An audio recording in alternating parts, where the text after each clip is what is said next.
Salon Polityczny. Renata Wittmann, dzień dobry. Naszym gościem jest dzisiaj Valentinas Mazuronis, minister środowiska, wiceprezes partii Porządek i Sprawiedliwość. Labas rytas jums. Labas rytas visiems. Dzień dobry. Ar kelsit savo kandidatūrą partijos pirmininko rinkimuose? Ne aš keliu, kelia partija. Visose politinėse organizacijose partija sprendžia, ką kelti. O jūs turite spręsti, ar kelti, jūs irgi turite sprendimą priimti kažkokį? Ne, Nes galima... jeigu ką nors kelia, tada jis turi apsispręsti, ar sutinka ar ne. Tai jūs sutiksit ar ne? Tai kad dar neiškelia. O jeigu iškeltų dabar sutiktumėt? Ne, aš manau, kad aš turiu tikrai pakankamai darbo kaip ministras. Žinoma, politika yra komandinis žaidimas ir jūs puikiai suprantat, kad dabar negali būti atsakymo nei taip, nei ne. Nes tai komandinis žaidimas, bet šiaip jau tai aš manau, kad aš dar turiu daug ką padaryti toje vietoje, kur aš dabar esu. Bet sutikat su to, kad yra taip, kad kiekvienas, kuris eina į politiką, siekia kuo aukštesnių tikslų. Žinoma. Ir būti kažko... Visi, kurie eina į politiką, yra gerąją prasme karjeristai. Nori būti gerąją prasme, tik gerąją prasme. Yra karjerizme ir gerų prasme, taip. O kada turėsit savo kandidatą į prezidento rinkimus? Aš manau, kad iki metų pabaigos turėtų būti, čia kompleksinis klausimas, turėtų būti apsispręsta tiek dėl Europarlamento sąrašų, tiek dėl prezidento. Manau, kad tai, kadangi rinkimai vyks praktiškai vienu metu, nes aš kiek suprantu, vienas iš prezidentų rinkimų turų bus bandoma padaryti, kad sutaptų su Europarlamento rinkimais, tai manau, kad čia šitas klausimas įgaus tokį kompleksinio klausimo. Laiko lieka vis mažiau. Laiko lieka dar pakankamai iki gegužės mėnesio. O kas galėtų būti iš jūsų partijos kandidatai? Mes daug turim gerų žmonių ir galinčių būti, ir norinčių, ir aš tikiu būsiančių prezidentais. Jūsų partijos populiarumas auga nuo Liepos mėnesio ir tai pastebėjau. Reitinguojančios kampanijos. Kas tam turi įtakos jūsų manimu? Aš šitos reitingus ar į augančius, ar į krentančius žiūriu labai ramiai ir nepervertinu jų, todėl kad tai yra nuotaikos, tai yra svyravimai ir galų gale jų patikimumas gali būti vienoks arba kitoks. Aš manau, kad reikia dirbti ir daryti ir kad žmonės tikėtų, pasitikėtų, o reitingai, šiek tiek maloniau, kai kyla į viršų, šiek tiek mažiau malonu, kai krenta, bet ir vienu ir kitu atveju nereikia nei labai džiaugtis, nei liūdėti. Ar tikitės, kad atimsit darbo partijos balsus? Jų reitingai krenta. Kuo aukštesnė jūsų, tuo mažesnė jų. Mes nieko netiminėjom. Mes dirbam ir norim, kad ir tikim, kad žmonės pasitikės mumis. Jeigu pasitikės, tai nereiškia, kad iš kažko atiminėjom. Mes visiems linkim sėkmės. Bet elektoratas jūsų panašus? Kaip jūs pats vertinat? Man tas elektorato priskirimas vieniem, kitiem, tretiem irgi atrodo dirbtinokas. Žmonės tiki ir pasitikė tais, kurie jų manymų labiausiai atspindi jų lūkesčius, jų norus, galų gale kažką daro.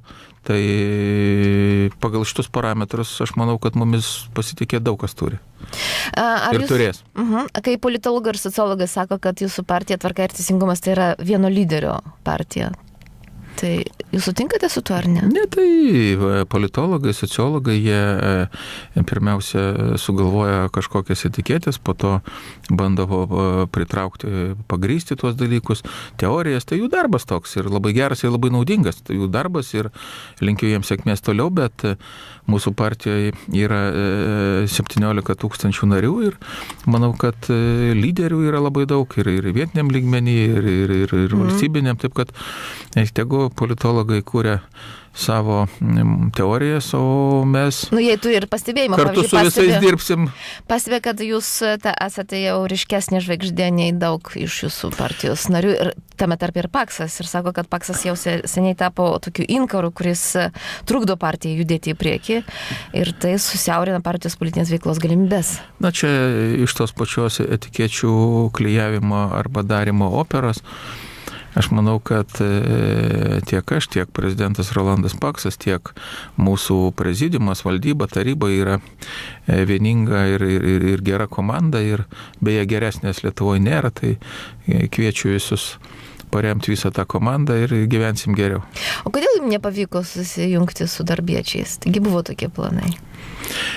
Nepavyko susijungti, aš manau, kad ten daug dalykų, pradedant nuo subjektyvių, baigiant objektyviais. O subjektyvus tai kokie dalykai? Subjektyvus tai tie, kad žmonės, kurie užima vienas ar kitas pozicijas, bijo pasikeitimų ir tai liečia ir skyrių partijų vadovus. Dėl lyderiavimo nesutarėt, taip? Kas turėtų būti? Ne tai, kad nesutarė, bet, reiškia, yra mūsų žmonės partijos skyriai, yra darbiečiai, jie tarpusavį rinkimuose kovojo ne taip senai kaip oponentai politiniai.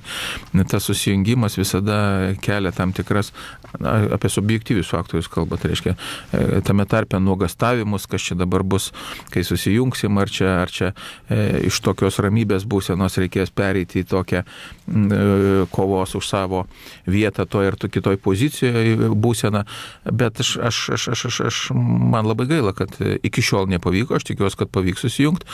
Nes... Dar turit tokių planų susijungti su darbiečiais, aš galvoju, kad jau kalbos yra nutrūkti. Po to, kai jie susijungia su leiboristais. Aš tai vertinu gal net ne tiek, kiek planus, bet kiek būtinybę politinė, todėl kad aš manau, kad politiniai erdvėjai Lietuvoje išsilaikys ir sustiprės 3-4 partijos. Visos kitos bus pasmerktos, sakykime, išnykimui arba keitimus arba panašiai. Čia lygiai tas pats kaip verslė ar kitam dalykė. Tu turi eiti į priekį, turi stiprėti, turi plėstis. Tai yra išgyvenimo variantas tame tarpe politikoje. Ir aš manau, kad šiandien mes tų partijų, kiek ten turime, netoli 40 ar dar kažkiek, iš kurių, sakykime, šiandien aktyviai veikiančių, gal 10, gal 15, manau, kad ateityje liks 3-4. Tai ir jūs kokią nišą norėtumėte užimti politinėje? Ir mes užimsim pačią svarbiausią nišą, kuri turės daugiausiai pasitikėjimo. Keičiam temą. Ar tiesa, kad pabrangs paslaugos už šiukšlių išvežimą? Ar girdėjot tokių gandų ir ar ką aplinkos ministerija čia turi? Visos paslaugos brangsta ir brangs. Ir kas tikisi, kad kas nors kada nors pigs, tai klysta. Tai visas klausimas, ar pabrangs adekvačiai, ar pabrangs iš tikrųjų, kiek reikia pabrangti, ar tas pabrangimas, kilimas teisingas bus. Nes kainų kilimas dėja, noriu nuliūdinti ir save, ir jūs, ir visus klausytojus, yra praktiškai neišvengiamas. Bet dėl ko? Ekonomikos tokia struktūra. Jūs pažiūrėkite, kas buvo, kiek kainavo prieš 4-5 metus ten maisto produktai, degalai, viskas, ką paimsi. Taip jau yra. Pasaulyje nežinau kodėl, čia reikia ekonomistai gal paaiškintų gudriau, bet kainos visada kyla. Yra kitas klausimas, tik tai kada kalbam apie atliekas ir kitus dalykus, tai ar iš tikrųjų kyla tokiais tempais ir ar kartu su kainų kilimu kyla adekvačiai ir žmonių pajamos, ar jie gali įsimokėti, tie dalykai yra esminiai. Tai kainų kilimas natūralus procesas, jeigu kyla žmonių pajamos kartu. Jo, pas mus nekyla žmonių pajamos. O pas mus žmonių pajamos nekyla, o kainos kyla, tai yra blogai. Bet už atliekas ir už atliekų kainas ir už jų nustatymą dėja, bet šiandien atsakinga savivaldybė. Aš labai noriu, kad būtų valstybės vaidmuo stipresnis. Gerai, o ką jūs darot, kad būtų valstybės vaidmuo stipresnis? Pirmas dalykas, mes pateikėm įstatymo projektą, kuriame aplinkos ministerija turėtų lemiamą balsą regioninių atliekų tvarkymo centrų valdyme. Kokiam stadiju dabar yra tas projektas? Ar buvo nors pristatytas jau skaitimas pirmas? Ne, dabar tik tai parengtas ir pateiktas vyriausybei. O ir antras dalykas, tai sakykime, vienas iš dalykų. Antras dalykas, manau, kainos nustatymo principus irgi reikėtų peržiūrėti taip, kad yra rezervų šitą vietą. O kai žmonės rūšiuoja atliekas, tai turėtų mažiau už tai mokėti? Ar... Nebejotinai, rūšiavimas ir ne tik tai privalėtų, jeigu mes norim žmonės, reiškia, suinteresuoti, kad rūšiuotų, tai turi būti ekonomiškai naudinga. Mes rudenį jau esam paruošę, atiduosim šito rudens sesijoje vadinamą, reiškia, pakuotės depozito įstatymą, tai labai gudriai skambantis, bet jeigu pasakyti tiesiai, tai tiek plastikinius butelius, tiek metalinius įrengiamos ten visas tos skardinės tiek, kaip ir stikliniai bus supirkinėjami. Tai reiškia, kad jie nebesimėtis niekur, todėl kad tai bus pinigai. Tai manau, kad tai ir yra ekonominis suinteresuotumas žmonėm, kad ne kažkur tai mėtytų ar dar ką, bet kad surinkinėtų, atidavinėtų, pridavinėtų, būtų perdirbama. Tame tarpe pirminis rūšiavimas, apie kurį mes kalbam, tai yra gyventojų, kurie turi ten tas rūšiavimo atskiras talpas, irgi nebejotinai turi kainuoti ir ženkliai mažiau negu bendras metimas. Tai jūs sako turi, tai kada bus taip, kad iš tikrųjų turės, o ne tik tai, kas turi? Kai aplinkos ministerija ir aš kaip ministras galėsiu vadovauti atliekų surinkimo bent jau centram, nekalbant apie kitus dalykus, tai mes tą padarysim. O dabar klausimai savivaldybėm, Vilniui, Vilniaus merui, Vilniaus rajone, Vilniaus rajono valdžiai, Šakiuose, Šakių ir panašiai. Jūs tik sakot, kaip turėtų būti, o įtakos tam neturit. Mes nesakom, mes darom tą, ką galim, bet mes negalim pažeisti Lietuvos Respublikos įstatymų. Mes gyvenam demokratinėje valstybėje, o kaip žinot, savivaldybės yra logikos tame, ta savivalda yra tam tikra lygmuo, demokratiškai išrinkta ir rinkėjai iš jų turi reikalauti, bet aš manau, kad daug kur ta demokratija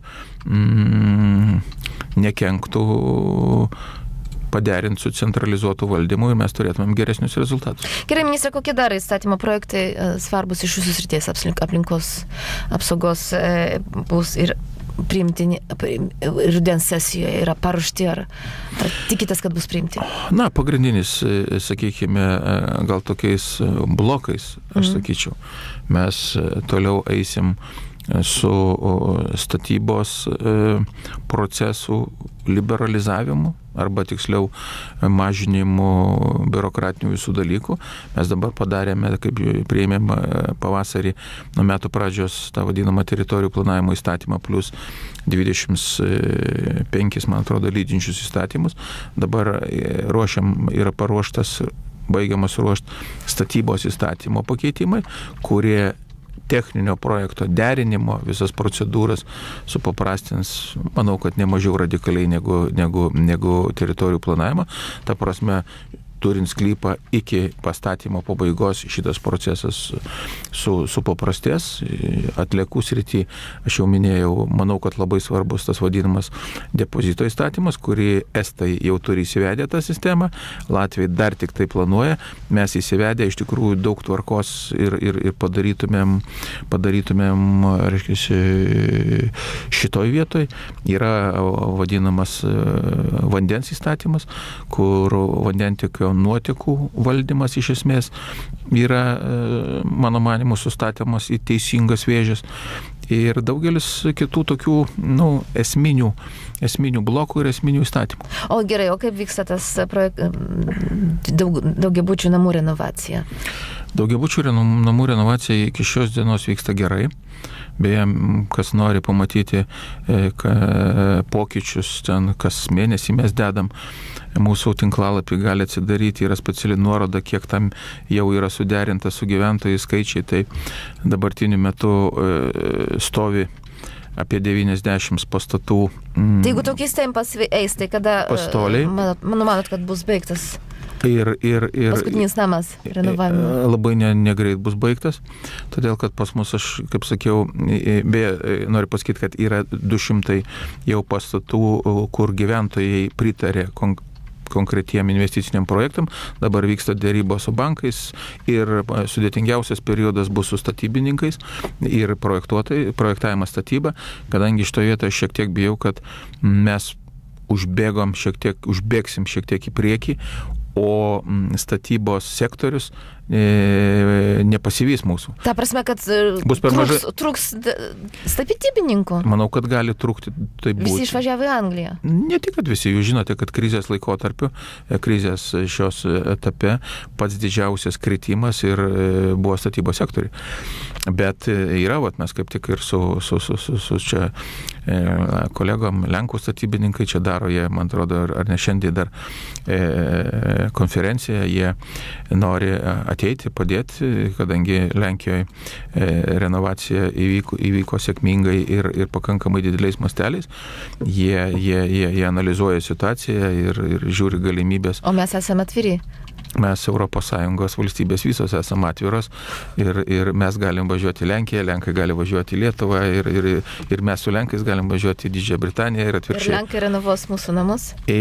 Aš nesakau, kad renovuos, bet toks susidomėjimas ir ne tik Lenkijos, ir kitų valstybių yra, todėl kad tai yra pakankamai didelės apimtys, pakankamai dideli pinigai, bet aš kažkodėl noriu tikėti, kad mūsų statybininkai laiku atsibus, arba tiksliau nepramiegos, bet plėsis, stiprins pajėgumus ir sugebės, kaip pasakyti, suvalgyti šitas investicijas. Jas patys, taip, be pagalbos Lenkų. Manau, ne tik dėl Lenkų, bet manau, kad būtų geriausia, nes vietai tai būtų darbo vietos gyventojams, darbo vietos, nereiškia, ten pramoniai dirbančioje statybinių medžiagų ir panašiai. Tai aišku, aš linkėčiau, kad mes šitose, kaip ir visose srityse, pirmoje eilėje pajustų teigiamus pokyčius mūsų valstybėje gyvenantys žmonės. Ministre, ačiū Jums labai už pokalbį. Ačiū už поквітімą. Квієське дождняв. Квесим. Нашим гостем был Валентинас Мазуронис, министр środowiska, wiceprezes partii Porządek i Sprawiedliwość. Radio